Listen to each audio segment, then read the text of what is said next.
समाधि के बाद प्रकृति डिसाइड करती है कि आप में कौन सी सिद्धि खुलेगी। आप मन की बात जान जाए। हो सकता है एक साधारण सा साधु हो, बिल्कुल साधारण सा, समझ लीजिए इस बात को, बिल्कुल साधारण सा साधु हो, लेकिन वो जो कह रहा हो उसने सीधा आपको आशीर्वाद दी है ना। वो बोलता है और आपका हो गया काम। कोई सिर्फ मन की बात बता रहा है और वो काम नहीं हो रहा आपका, क्योंकि साधारण साधु और उसके अंदर प्रकृति ने ऐसी समझा दी, उसने कहा ठीक है हो जाएगा, ये करना मात्र ही पर्याप्त है। समाधि हो गया, फिर तपज हो गया। तप के जरिए ठंडी गर्मी से रह रहे हैं, बहुत से नियम से रह रहे हैं आप, उपवास कर रहे हैं आप, तो ये तप के जरिए है।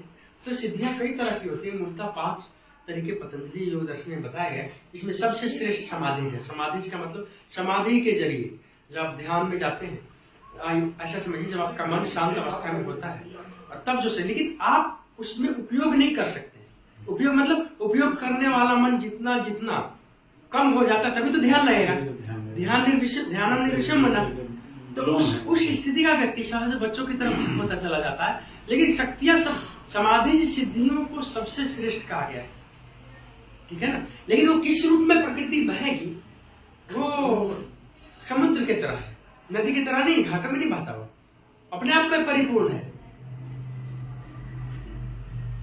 समाधि सिद्धि वाला व्यक्ति समुद्र की तरह है ना, और ये नदियों की तरह है, ठीक है ना। लेकिन अब मुश्किल ये है कि कोई खास सिद्धि उसके पास आएगी, आवश्यक नहीं है, क्योंकि वो प्रयास ही नहीं कर रहा है और वो कॉन्शियसली उस अवस्था में जाके कुछ करता भी नहीं, क्योंकि उसके पास ऐसा नहीं कि एक मंत्र पढ़ के और ये प्रयोग कर दिया, नहीं। वो सारे ध्यान में बैठता है, जो अंदर से जो आ गया वो आ गया, मतलब पूरा एग्जिस्टेंस उसका उपयोग करता है। वो न किसी को श्राप देता है न वरदान देता है, जो भीतर से आ गया, और चूंकि वो और भूलता चला जाता है। उस कबीर ने कहा ना, लाली मेरे लाल की जिद देखो तित लाल, लाली देखन मैं गई मैं भी हो गई लाल। तो वो जो भूलने वाली मिटने वाली जो परंपरा है ना, वो समाधि सिद्धि की है।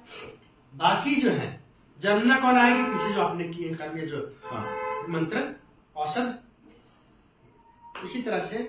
लेकिन मैं इस बात में कभी असहमत, मैं हमेशा ही इस बात को देखता हूँ कि जो लोग भी कार्य कर रहे हैं उसमें 2 लोग, एक तो सिर्फ स्वयं के लिए कार्य कर रहे हैं, एक लोगों के लिए काम कर रहे हैं, इस परंपरा के लिए काम कर रहे हैं। तो वैसे लोगों को मैं धन्यवाद देता हूँ जिनका जिक्र, जिस शक्ति का मैंने जिक्र किया। हाँ, 2 लोग अभी 2 लोग ही दिख रहे हैं, नहीं काफी लोग, मेरे परिचय में बहुत लोग।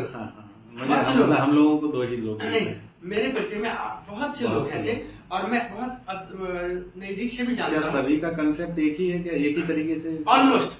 अच्छा, ऑलमोस्ट फेमस होना अलग बात, हाँ तब की एक अलग कहानी, तब की शक्ति अलग, हाँ ऑलमोस्ट। लेकिन ये उसमें भी तप है। मान लीजिए आपको एक शक्ति मिल गई और वहां आप मेहनत कर रहे हैं, मान लीजिए आपको कहने सुनने की विद्या प्राप्त हो गई देखने की, उसके बाद कैसे भला किया जाए तो आपको तब से रहना पड़ेगा। आपको अपने उपाय की कहानी में तो आपका तब ही काम में आएगा, तब काम में आएगा।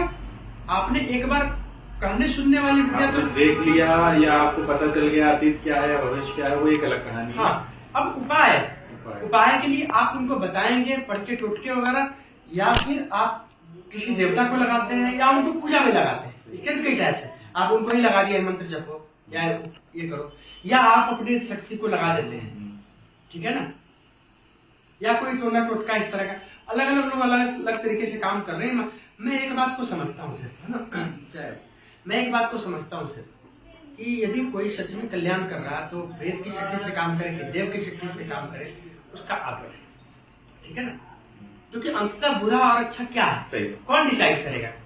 मैं ऐसे भी जानता हूँ परंपरा से कि भयंकर प्रेत था कोई, और किसी ऐसे संत के साथ लग गया और भला करने लगा और उसको देवत्व प्राप्त हुए। भयंकर प्रेत रहे, लोगों को परेशान करते थे। और कोई संत गए और कहे हाँ भाई तू क्या कर रहा है भाई, तो उन्होंने कहा कि महाराज तो ठीक है, बात सुनी और फिर संत के साथ ही लगे और भला करने लगे वो। जो कि समाधि को प्राप्त जो व्यक्ति होता है वो एक तरह से बालवत हो जाता है, तो उसके पास में 50 लोग आते हैं। अब वो समाधि की शक्ति से उपयोग करेगा ये नहीं पॉसिबल। समाधि में तो लीन हो जाता है। जब ठीक ठीक जिनको ध्यान लगता है उनको पता है वो टिकते चले जाते हैं। तो उस अवस्था में आते जाते उस समय में कोई भाव रह गया, कह दिया उन्होंने, तो अलग बात है, ये बड़ा रेयर होता है। ठीक है ना, है बहुत बड़ा ब्रह्मांड उनके पास पड़ा हुआ है, लेकिन उसका उपयोग ब्रह्मांड करेगा, वो नहीं करेंगे। तो उसके लिए क्या है, बहुत लोग आने लगते हैं, ऐसे लोग के पास भी तांत्रिकों में और संतों में अंतर होता है, समझना होगा। तो उनके पास ऐसी शक्तियां अपने आप एक्टिव हो जाती हैं कोई, तो फिर वो भला करती है, तो भला करते तो धीरे धीरे उनका भी कल्याण हो जाता है। तो इसीलिए ये भी नहीं मानना कि कौन किस शक्ति से काम कर रहा है, सानिध्य से चीजें बदलती हैं, ऐसा है। ये तैयार हो गया। हाँ हाँ हो गया, हाँ सब